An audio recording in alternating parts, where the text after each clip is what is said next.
नमस्कार. तुम्ही पाहत आहात राजकारण आणि समाजकारण यूट्यूब चॅनल माधव गायकवाड.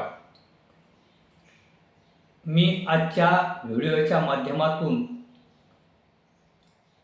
साखरेच्या संदर्भामध्ये आपल्याशी बोलत आहे. त्याचप्रमाणे नाशिक येथे होणारा कुंभमेळा, या दोन ज्या घटना आहेत, या घटनेच्या संदर्भामध्ये छोटासा व्हिडिओ घेऊन मी आपल्या समोर आलो आहे. तरी कृपया हा शेवटपर्यंत पहा. माननीय वंचित बहुजन आघाडीचे राष्ट्रीय अध्यक्ष प्रकाश आंबेडकर साहेब यांनी असे म्हटले आहे की केंद्रामध्ये हिंदुत्ववादी सरकार आणि राज्यामध्ये देखील हिंदुत्ववादी सरकार, म्हणजे केंद्रातील सरकार असू द्या किंवा महाराष्ट्र राज्यातील जे सरकार असू द्या, हे छातीठोकपणे, बिनदकतपणे, सहजपणे सांगतात की आम्ही हिंदुत्ववादी विचारसरणीचे लोक आहोत आणि आम्ही त्यांच्या मतावर या ठिकाणी निवडून आलेलो आहोत. आणि म्हणून माननीय प्रकाश आंबेडकर म्हणतात की आता हिंदू धर्मियांचे अत्यंत महत्त्वाचे सण, अत्यंत पवित्र सण या नजीकच्या काळामध्ये मोठ्या प्रमाणात येणार आहे. म्हणजे आता श्रावण, दिवाळी, दसरा आणि खूप महत्त्वाचे सण या पुढील काळामध्ये येणार आहेत. आणि त्या दरम्यान साखर ही अत्यंत महत्त्वाची असते. या साखरेचा मोठा तुटवडा झाल्यामुळे साखरेचे भाव नजीकच्या काळामध्ये 100 पार करू शकतात, असं माननीय प्रकाश आंबेडकर साहेब म्हणतात की जर तुम्ही हिंदुत्ववादी सरकार आहात आणि मग तो हिंदू धर्मियांच्या सणासुदाला बाकी प्रचंड प्रमाणात तुम्ही साखर तुमच्या माध्यमातून महाग होत आहे आणि म्हणून तुम्हाला या संदर्भामध्ये काही उपाययोजना करण्यात येतील की नाही, अशा पद्धतीचे माननीय प्रकाश आंबेडकर साहेबांनी सवाल उचललेला आहे. दुसरा एक महत्त्वाचा मुद्दा या ठिकाणी असा निर्माण झाला आहे की नाशिक येथे होणाऱ्या कुंभमेळ्यासाठी अब्जावधी रुपयाचा त्या ठिकाणी खर्च होत आहे. आणि या अब्जावधी रुपयापैकी काही खर्च म्हणजे 0.1 एवढा टक्का जरी शाळेसाठी खर्च केला, तो निधी तिकडे वळवला, तर महाराष्ट्रातील 100 ते 125 शाळा अत्यंत सुसज्ज होऊ शकतात. सरकारी शाळा, कारण सरकारी शाळांची किती मोठ्या प्रमाणात दुरावस्था झालेली आहे हे अभिजित दिपके यांनी दाखवून दिलेलं आहे. शाळांची परिस्थिती कशी आहे ती. आणि म्हणून या सरकारी शाळामध्ये गोरगरिबांची मुलं शिकतात, शेतकऱ्यांची मुलं शिकतात. आणि म्हणून त्या ठिकाणी त्या सरकारी शाळांची असणारी दुर्दशा पाहून या कुंभमेळ्यामधला काही छोटासा खर्च 0.1 असा खर्च जरी या शाळांच्या सुधारण्यासाठी केला तर शाळा अत्यंत चांगल्या परिस्थिती होऊ शकतात, असं न्यायमूर्ती या ठिकाणी म्हणाले. सर्वोच्च न्यायालयाचे न्यायमूर्ती त्यांनी असं म्हटलं आहे की या कुंभमेळ्यामध्ये असणाऱ्या प्रचंड खर्चापैकी थोडासा निधी जरी आपण इकडे वळवला तरी गोरगरिबांची मुलं ज्या ठिकाणी शिकत आहेत त्या शाळा सुधारण्यासाठी खूप मोठा हातभार लागेल. सर्वोच्च न्यायालयाचे न्यायमूर्ती प्रसन्न बी वराळे साहेब यांनी असे उद्गार काढले एका कार्यक्रमाच्या निमित्ताने आणि म्हणून त्यावर चर्चा होत आहे. आता जे कुंभमेळा मंत्री आहेत गिरीश महाजन यांनी तात्काळ असं म्हटलं की एक लक्षावधी लोकांच्या भावना आहेत, त्यांच्या श्रद्धा आहेत. आता लोकांच्या भावना, श्रद्धा अगदी बरोबर आहे. कुंभमेळ्यामध्ये येणारे जे साधू संत आहेत ते वैराग्याचं जीवन जगतात, ते तपश्चर्या करतात, ते लोकांना चांगल्या गोष्टी सांगतात किंवा त्या ठिकाणी येणारे साधू संत यांनी कुठलीही मागणी बहुतेक केली नसावी की आम्हाला काही लक्झरी त्या ठिकाणी सुविधा हव्यात, कारण ती मंडळी जंगलामध्ये राहतात, गुहेमध्ये राहतात, आश्रमशाळेमध्ये आश्रमात राहतात आणि त्यांना अशी चैन आणि मौज मजा या गोष्टीचा त्यांनी त्याग केलेला असतो आणि म्हणून त्यांना काही लक्झरी सुविधाच पाहिजेत असं त्यांचं म्हणणं नाही, परंतु एक कुणाला त्रास होऊ नये म्हणून त्या ठिकाणी सरकारच्या वतीने निश्चितपणे त्या ठिकाणी खर्च, रस्ते असतील, साफसफाई असतील, आरोग्य असतील, या गोष्टीच्यासाठी पैसा खर्च होणार हे बरोबर आहे.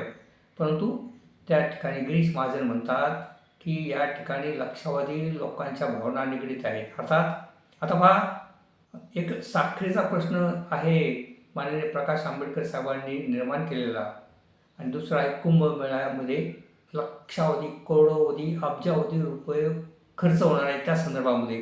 तर या दोन्ही प्रश्नाच्या संदर्भामध्ये मला असं वाटतं की जे श्रीमंत माणसं आहेत त्यांना साखर 100 नाही 200 रुपये किलो झाली तर त्यांना काही फरक पडत नाही, पण जो गरीब माणूस आहे, जो कष्टकरी आहे, तो गरीब शेतकरी आहे, अल्पभूधारक आहे, आदिवासी आहे, भटक्या विमुक्त जाती जमाती, ज्याची कमाई अत्यंत कमी आहे, त्यांना 100 रुपये किलो, 80 रुपये किलो, 70 रुपये किलो साखर घेणे देखील परवडत नाही. अशी देखील असंख्य कुटुंब आहेत. त्यांचं काय? तर श्रीमंतांना किती महाग साखर झाली त्यांना काही फरक पडणार नाही, पण गरिबांना फरक पडणार आणि म्हणून प्रकाश आंबेडकर साहेबांनी तो प्रश्न उपस्थित केला आहे. दुसरं महत्त्वाचं की शिक्षणाच्या बाबतीत तसंच आहे. श्रीमंतांना किती महागड्या, अर्थातच श्रीमंतांची मुलं ही महागड्या शाळेमध्येच असतात, प्रायव्हेट शाळांमध्ये असतात, खाजगी शाळांमध्ये असतात, महाविद्यालय असतील किंवा मोठ्या मोठ्या संस्था आहेत धनिकांच्या, त्या ठिकाणी ती मुलं शिकतात.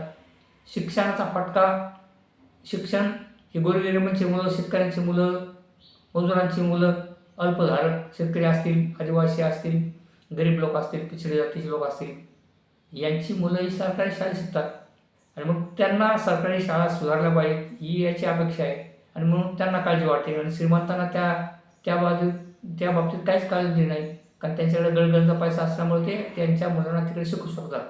आणि दुसरं महत्त्वाचं या ठिकाणी मला असं वाटतं की जे अंधभक्त आहेत त्या अंधभक्तांना बाकी या दोन्ही प्रश्नाच्या संदर्भामध्ये काहीच फरक पडणार नाही.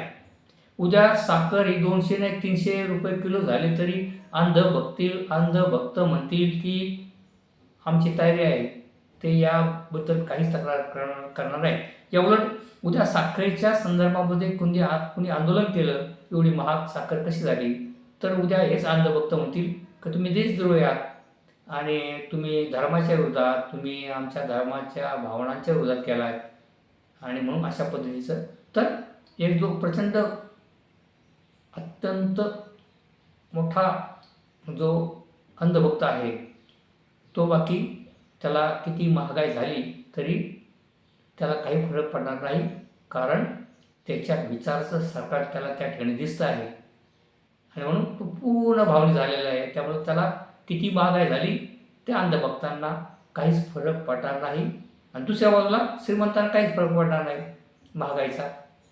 तसाच कुंभमेळ्यामध्ये जसं न्यायमूर्ती वराळे साहेबांनी म्हटलं आहे की गोरगरिबांच्या ज्या शाळा आहेत, सरकारी शाळा आहेत, तेथील काही थोडासा 0.1% जरी पैसा वापरला तर 100, 200 शाळा सुसज्ज होऊ शकतात. त्या ठिकाणी देखील जे अंधभक्त आहेत किंवा जे भावनिक लोक आहेत ते म्हणतील की आम्हाला त्या शाळांची काही पर्वा नाही. गिरीश महाजनांनी पण त्या शाळांच्या संदर्भात काय बोलले नाही, त्यांनी पण भावनेचा प्रश्न उपस्थित केला आहे. तेव्हा अंधभक्तांना किती महागाई झाली तरी काही फरक पडणार नाही, कारण त्यांच्या विचाराचं सरकार तिथं दोन्ही ठिकाणी बसलेलं आहे. त्यामुळे त्यांना काही फरक पडणार नाही. उद्या 200 रुपये किलो साखर झाली तर त्यांची काही तक्रार असणार नाही, परंतु गोरगरिबांना बाकी या ठिकाणी त्रास होणार. तसंच कुंभमेळ्यामध्ये जो प्रचंड खर्च होत आहे आणि त्यातून काही रक्कम वाचवावी, शाळा काही सुधाराव्यात, हे देखील काही अंधभक्तांना आवडणार नाही. तेव्हा माननीय प्रकाश आंबेडकर साहेब असतील किंवा न्यायमूर्ती प्रसन्न बी वराळे साहेब असतील, यांनी जी विधानं केलेली आहेत या संदर्भात बाकी चर्चा निश्चितपणे होणारच आहे. तेव्हा तुम्हाला काय वाटतं तुम्ही माझ्या कमेंट्स बॉक्समध्ये लिहा. आणि आता साखर महाग का होते, तर आपल्याला अनेकदा गडकरी साहेब आहेत, रस्ते विकास मंत्री, रस्ते बनवणारे, पूल बनवणारे, मोठे मोठे प्रकल्प म्हणजे अब्जावधी रुपये खर्च करून महामार्ग बनवणारे गडकरी हे अत्यंत प्रसिद्ध आहेत. म्हणजे गडकरी साहेबांच्या तोंडून तुम्ही अनेकदा इथेनॉल इथेनॉल इथेनॉल असं तुम्ही त्यांच्या तोंडून हा शब्द वापरला असेल. आणि मग आता काही लोकांचं असं म्हणणं आहे की इथेनॉल जे आहे ते इथेनॉल बनवण्यासाठी मोठ्या प्रमाणात ऊसाचा वापर झालेला आहे. आणि मग मोठ्या प्रमाणात इथेनॉल वापरण्यासाठी ऊसाचा वापर झाल्यामुळे साखर फॅक्टरींना ऊस हा कमी प्रमाणात गेला आहे आणि म्हणून साखरेचं उत्पादन घटलेलं आहे आणि त्याच्यामुळे महागाई वाढली आहे. परंतु असा प्रश्न आता आपण कुणाला विचारायचा? सर्वसामान्य गरीब माणसांनी. हा एक मोठा चिंतेचा आणि मोठ्या चर्चेचा विषय आहे आणि म्हणून इथेनॉल साखर कुंभमेळा या संदर्भात बाकी लोक केल्याशिवाय राहणार नाहीत. आणि म्हणून मी असे व्हिडिओ घेऊन आपल्यासमोर येत असतो. तरी कृपया तुम्ही या माझ्या व्हिडिओला लाईक करा, इतरांना देखील हा व्हिडिओ पाठवा व तुम्ही कमेंट्स बॉक्समध्ये तुमची काही नास्ते मांडा ही विनंती. धन्यवाद.